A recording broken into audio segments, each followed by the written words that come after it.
All right, we are back on the beat. Coming up a little later on the show, we're going to have our feelers predictions about some of this stuff. We'll put some stuff on the record a little bit, have some fun with it as well. But first, let's talk Georgia basketball. They finish off the regular season with a huge win against Vanderbilt at home, where they kind of ran away with it early in the second half. And now they head off to the Southeastern Conference Championship, or the tournament at least, up in Nashville. Got to take on Oklahoma tomorrow night, really late tip. As they get ready and you look at this bracket, obviously everybody's saying nothing left to prove for this Georgia team. So what do you want to see out of Georgia in the SEC tournament, Mike?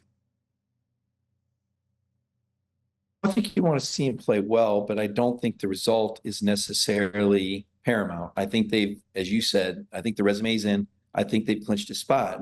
And, we were having a conversation with BJ Sweeney, one of our senior editors, and he pointed out, do you really want to be an 8 or a 9 seed and be set up to play a 1 seed in the next round?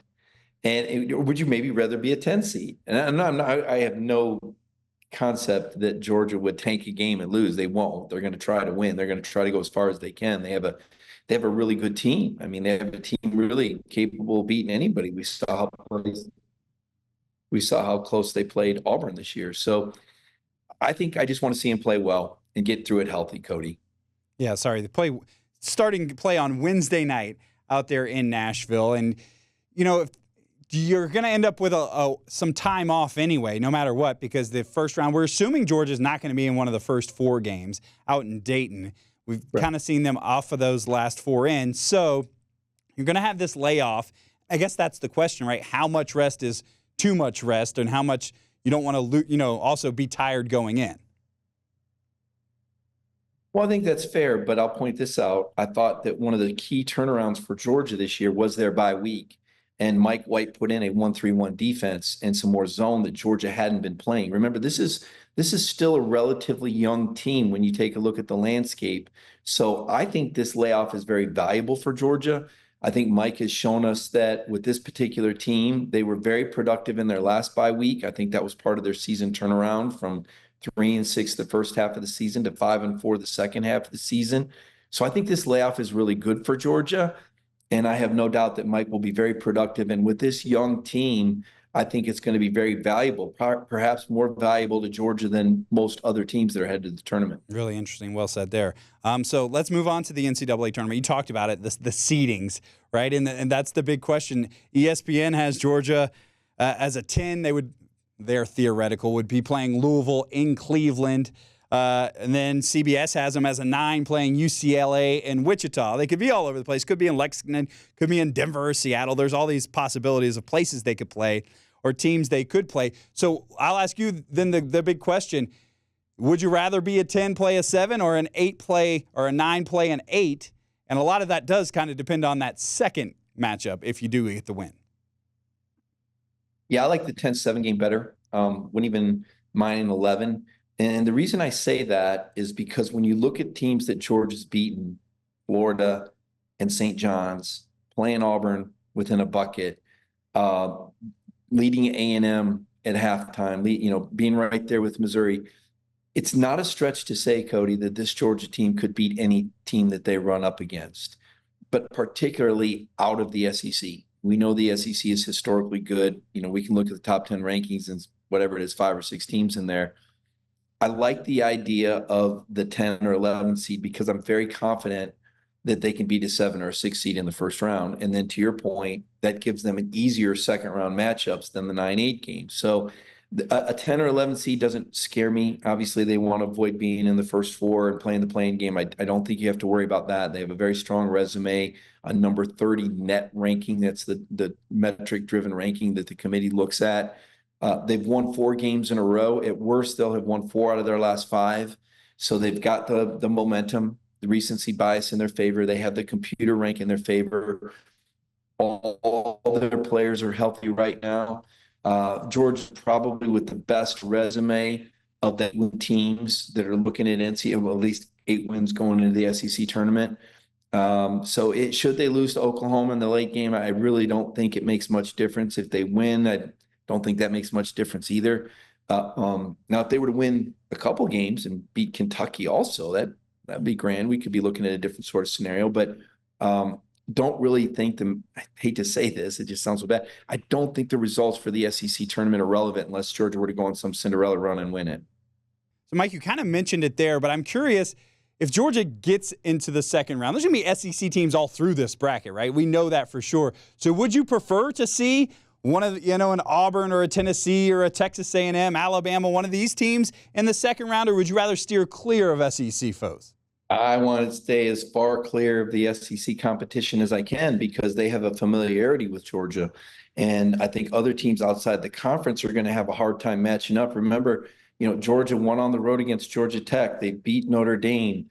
They beat St. John's. They played Marquette, really well. Georgia has looked really good against non-conference SEC teams even before the season. And we've seen this team grow tremendously in season in the SEC. So I think you want to stay away from SEC teams as much as you can in the tournament because I think the SEC is the most dangerous conference. What's realistic for this Georgia team? What's success in the NCAA tournament this year? Well, so much of that has to do with the matchup. And just like football, you never know what's going to happen in a given game or a given circumstance. But all things being equal, I think there's Sweet 16 upside. And, I think one win is probably, fair to hope for. But to me, realistically, with where Georgia basketball was at, the fact that they had that incredibly difficult, they played more top 10 teams than anybody in the country, and they still managed to find their way into the NCAA tournament. Again, it's not official yet, but we know that's coming.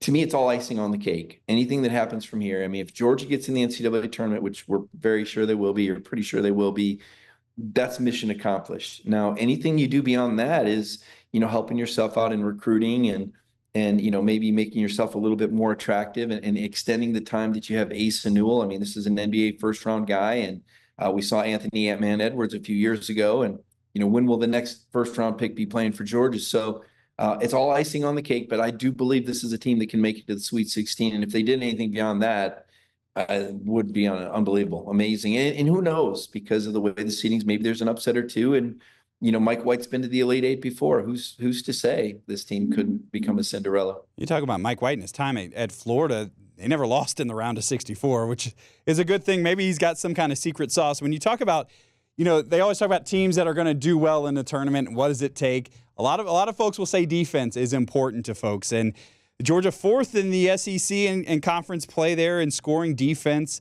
11th in the country in blocks per game. Do you feel like this is a team that can play enough defense is that what's going to keep them in some of these kind of games?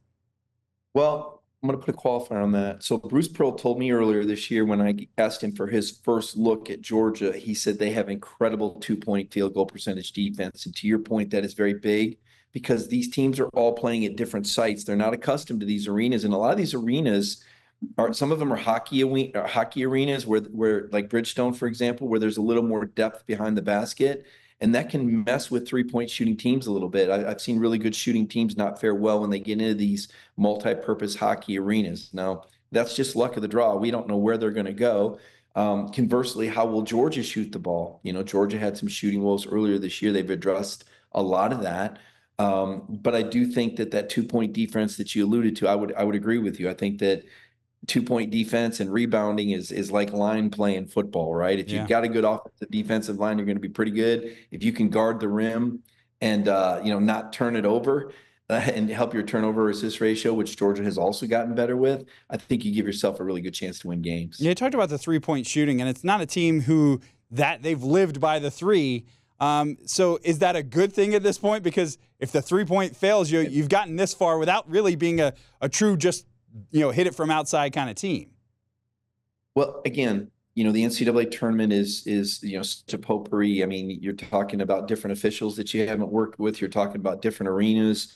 You're talking about different style of teams, right? Are you going to play a half-court team? Are you going to play a press three-quarter trap team? Are you going to play an up-tempo team?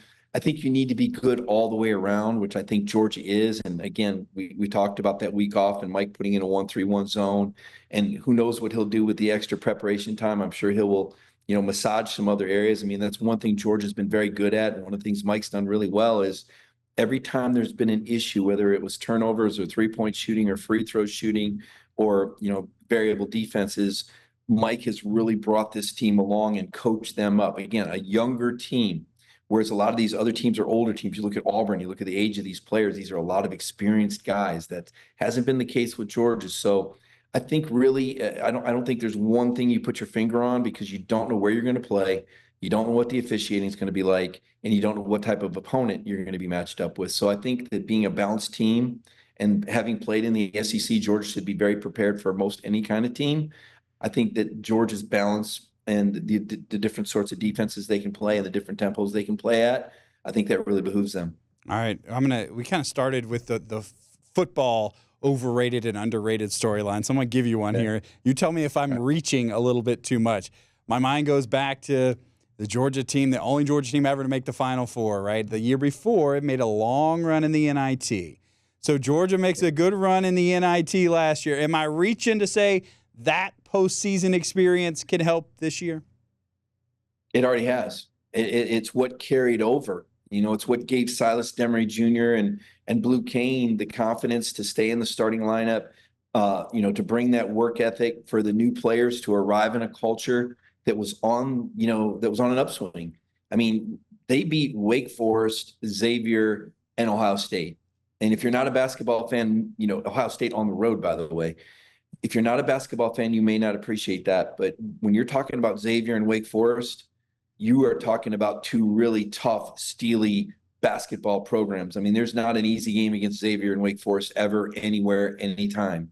Those were really big wins for Georgia to beat those basketball schools in the NIT. You talk about going to a Big Ten team on the road in that arena in Columbus, where they love basketball in the Big Ten.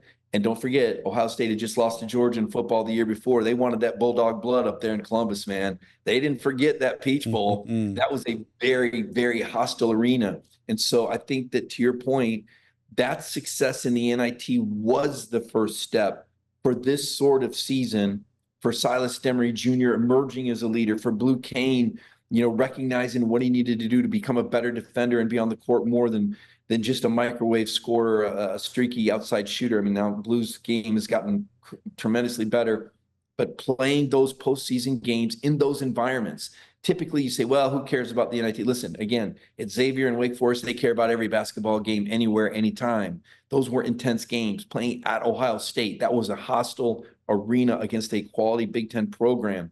Those games were really big for the Georgia Bulldogs to have something to build on going into this season in terms of their culture and their young players getting some experience in some hostile environments in big-time games. All right, in just a second, I'm going to ask you to tell me what's going to happen with Georgia basketball over the next 2 weeks.